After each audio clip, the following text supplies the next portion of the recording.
Que se passe-t-il vraiment dans ces toutes premières minutes, lorsque tu ouvres les yeux, avant même que la journée ne commence? À cet instant suspendu, ton esprit est encore malléable, ton énergie n'a pas encore pris de direction. C'est un moment discret, presque invisible, et pourtant décisif. C'est là que tout se joue. Dans cet espace fragile, la paix mentale peut naître ou se fissurer.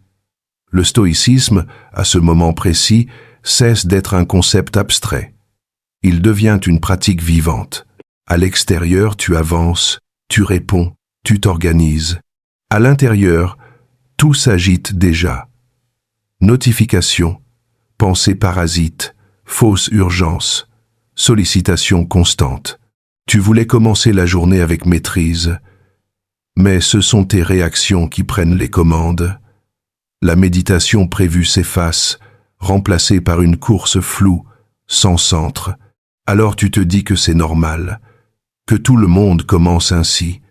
Tu gardes pour toi cette fatigue silencieuse, cette impression d'être seul face à un esprit dispersé.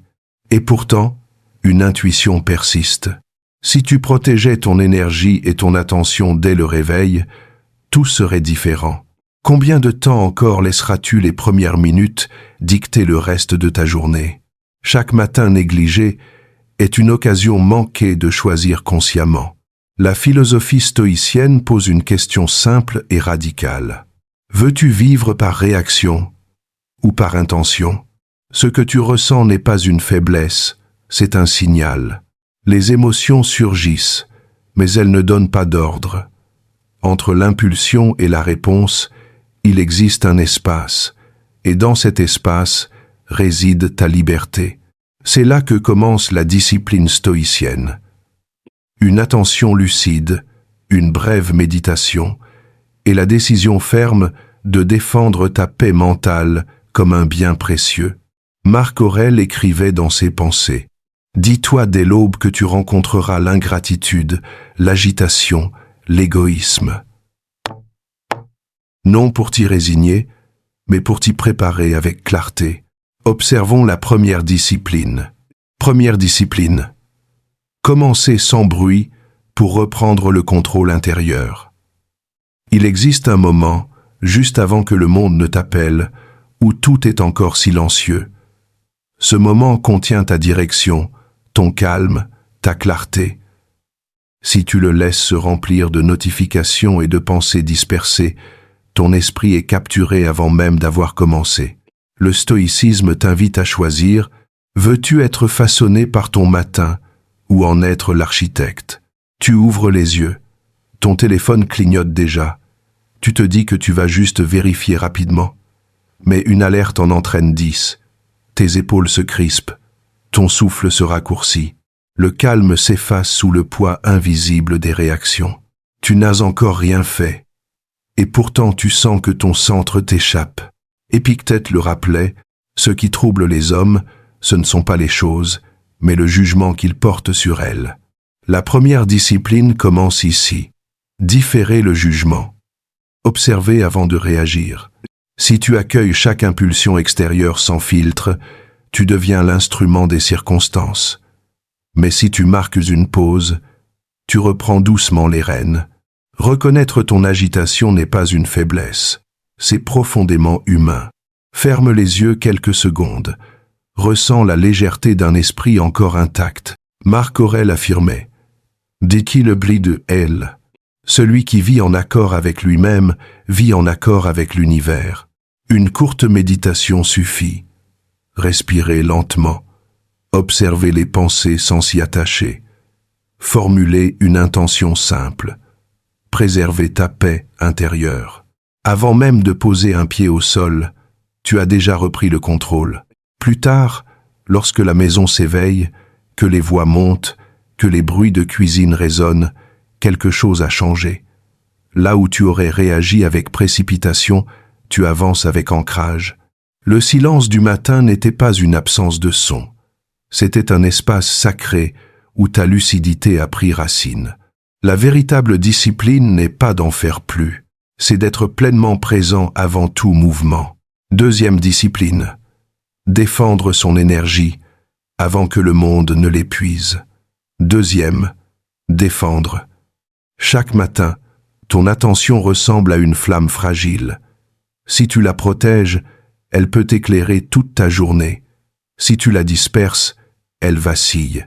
Dès les premiers gestes, 1000 distractions cherchent à la fragmenter. Le stoïcisme te pose une question essentielle. Que choisis-tu de nourrir en premier? Ta clarté intérieure ou le tumulte extérieur? Au travail, ton écran déborde déjà de messages. La tension s'installe. Les pensées s'éparpillent. Tu n'as pas commencé, et pourtant, ton énergie s'épuise. C'est souvent à cet instant invisible que la journée bascule. Sénèque écrivait « Ce n'est pas parce que les choses sont difficiles que nous n'osons pas, c'est parce que nous n'osons pas qu'elles sont difficiles. » Défendre ton énergie demande une audace tranquille. Dire non à la dispersion. Choisir consciemment où placer ta force vitale. La philosophie stoïcienne ne t'invite pas à fuir le monde, mais à décider comment tu y entres. Refuser la dispersion, c'est reprendre le gouvernail. Bien sûr, le tiraillement entre devoir et calme intérieur est réel. Personne ne contrôle tout, mais chacun peut choisir ses premières pensées. Une notification suffit parfois à détourner ton intention profonde.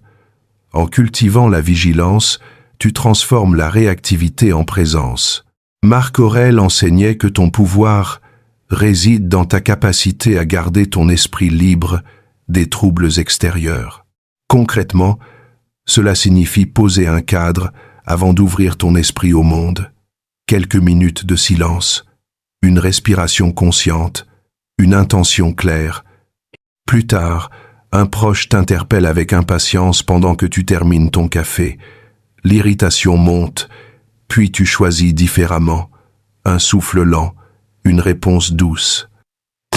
Ton calme devient contagieux.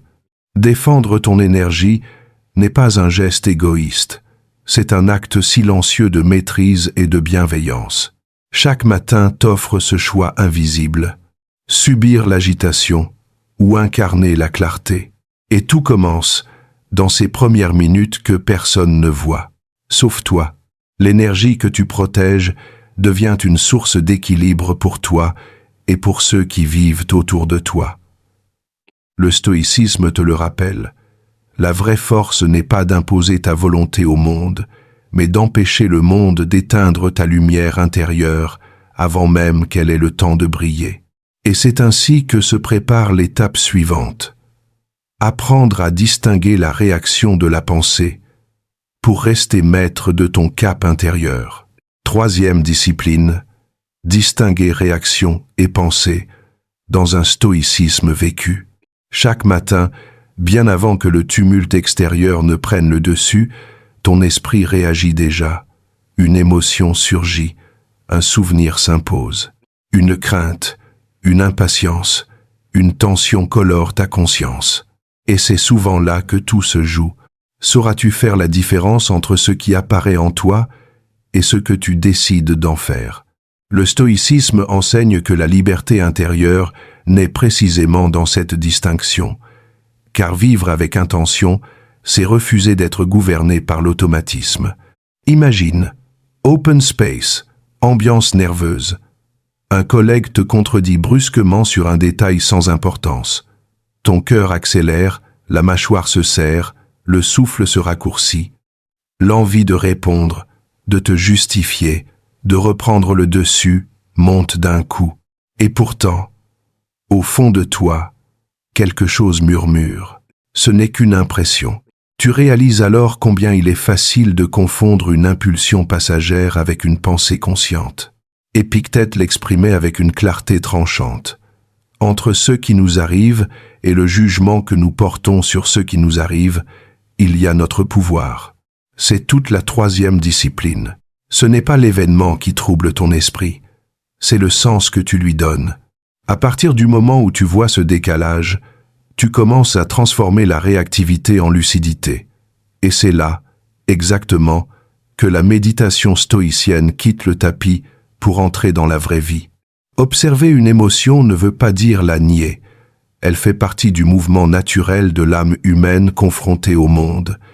Mais l'erreur serait d'y voir une fatalité plutôt qu'un signal. Chaque émotion te propose un choix. Obéir à ton réflexe ou répondre avec discipline. Et cette observation paisible devient le socle d'une paix mentale durable.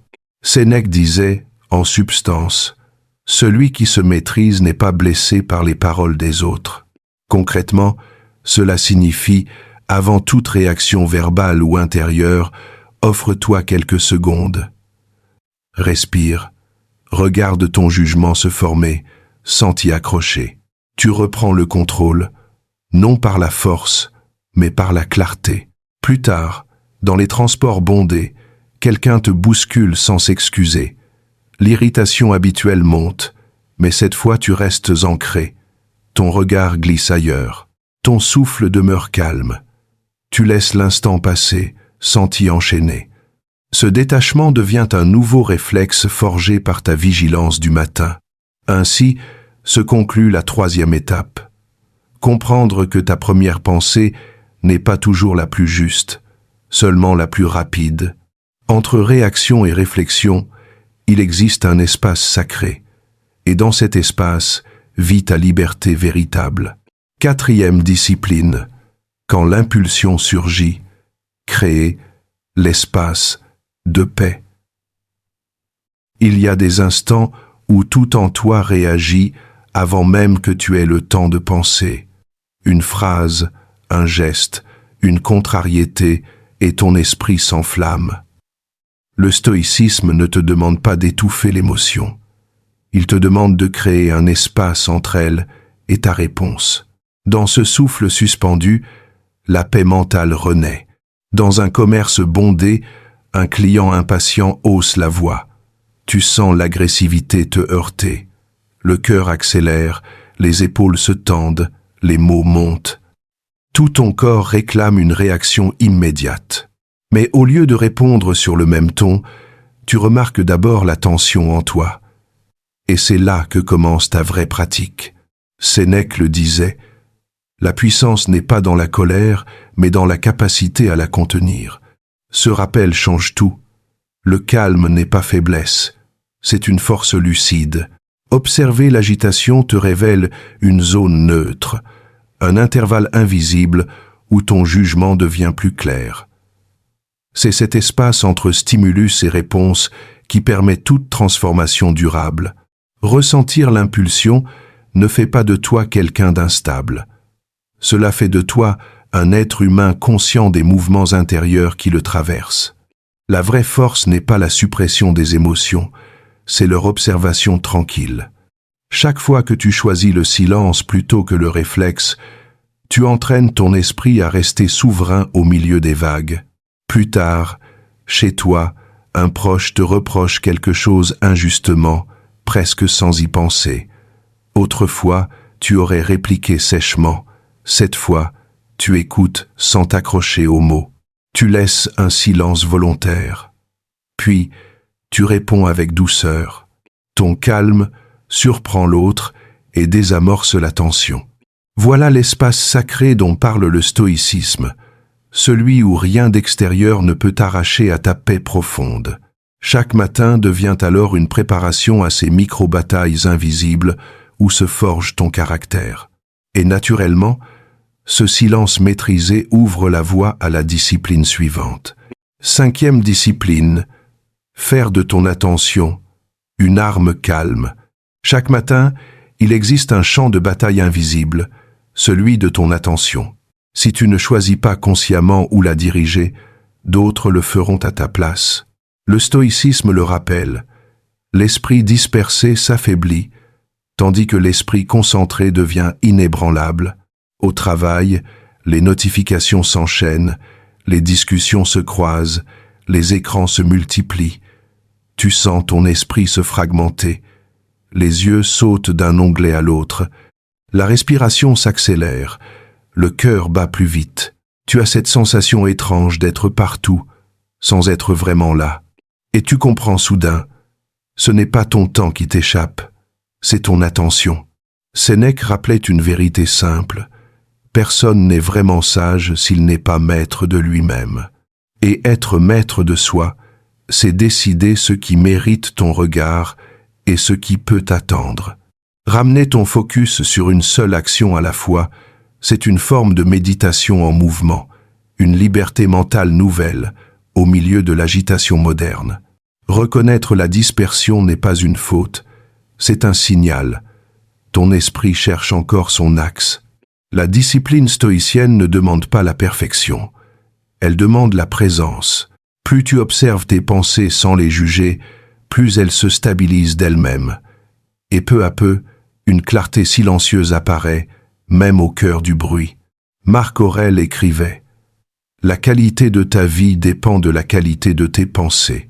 Pour l'appliquer dès le matin, recentre-toi sur 3 choses essentielles que tu veux incarner aujourd'hui. Puis, avant chaque tâche, une respiration lente et une question simple. Est-ce que cela sert mon intention ou est-ce que cela me disperse? Cette méthode paraît sobre, presque trop simple, mais c'est justement sa force.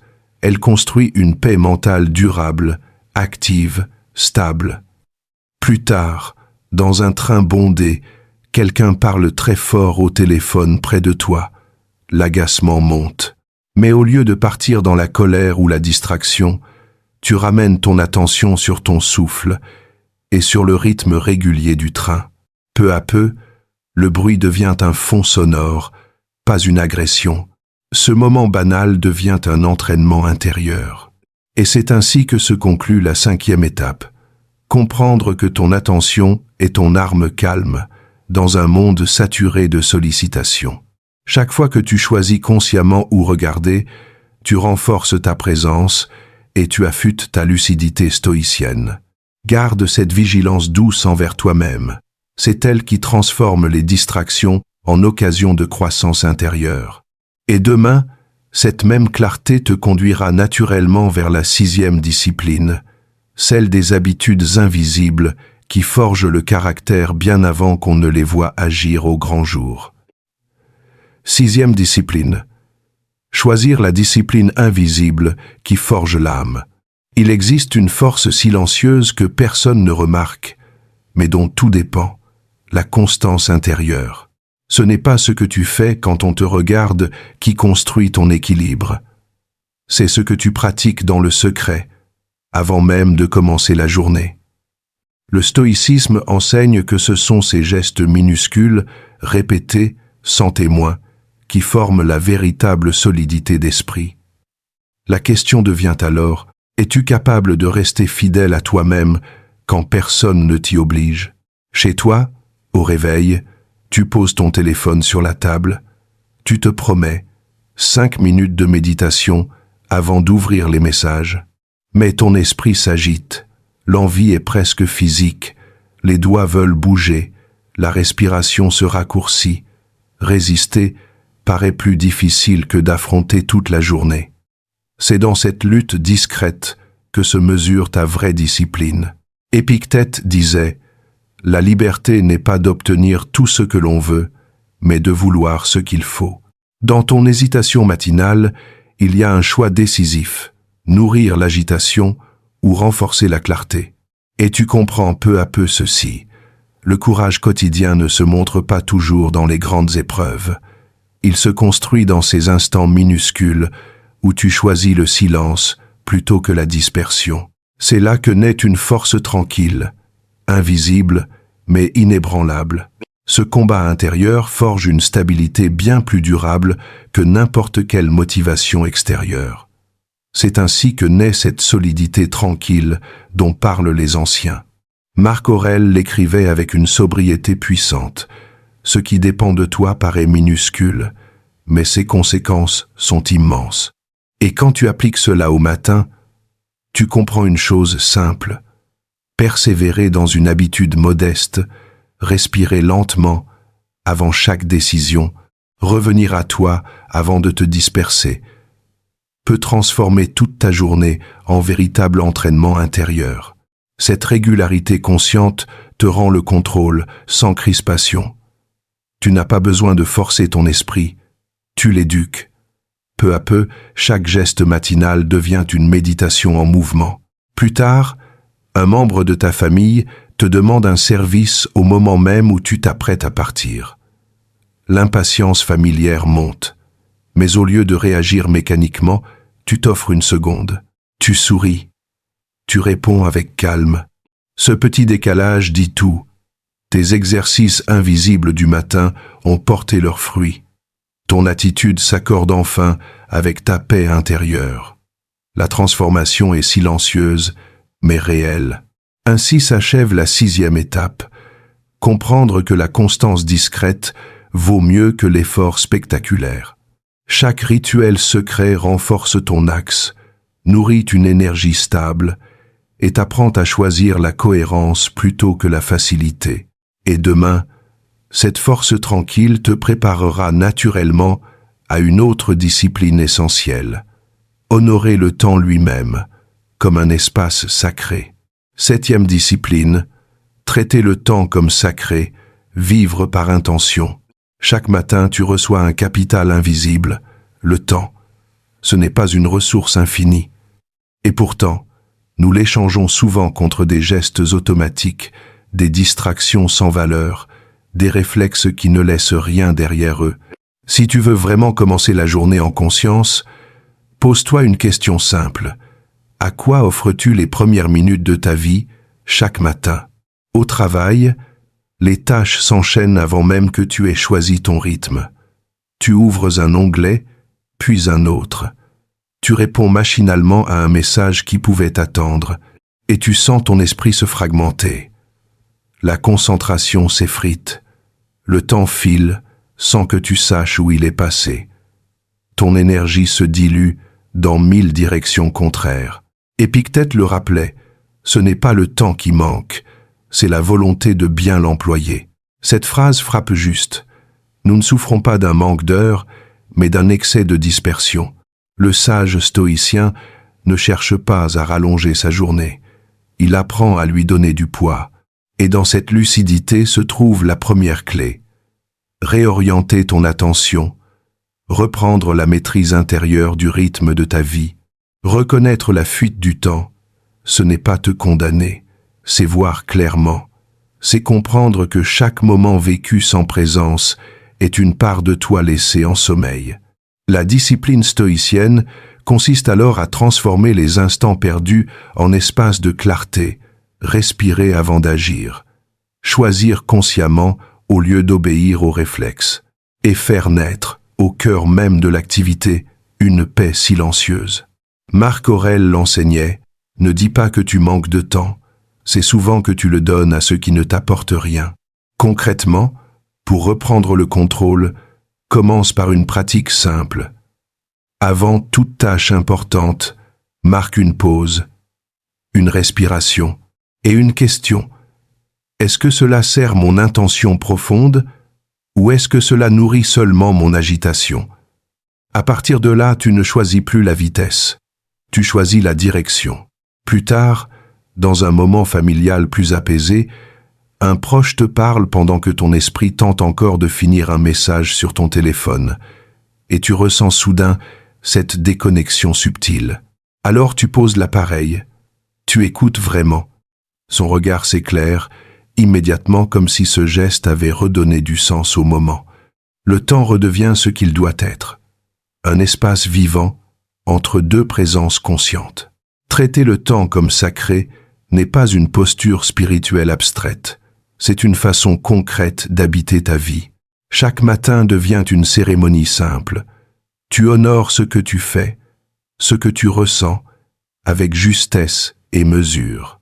C'est ainsi que tu vis par intention plutôt que par inertie, en plaçant chaque minute au service du calme intérieur et du sens véritable de ta journée. Demain commencera peu être pareil, mais toi, tu ne seras déjà plus le même face à lui. Le chemin que tu viens de parcourir à travers ces méditations stoïciennes n'était pas une simple réflexion, c'était un entraînement. Désormais, chaque matin devient un terrain d'exercice pour ta lucidité. Observer, discerner, choisir. Tu es passé de la dispersion à la clarté, de la réaction à la maîtrise de toi-même. En cultivant cette discipline intérieure, tu as appris à protéger ton énergie dès l'aube et à accueillir chaque jour avec présence. Ce n'est pas une victoire spectaculaire, c'est mieux, une transformation silencieuse. Vivre en accord avec ce qui dépend de toi et accepter sereinement le reste. Marc Aurèle l'écrivait. L'âme devient semblable à ses pensées habituelles. Et c'est exactement l'état qui s'installe. Calme, lucide, enraciné dans le réel, sans t'y perdre. La pratique stoïcienne t'amène à une paix mentale qui ne dépend plus des circonstances.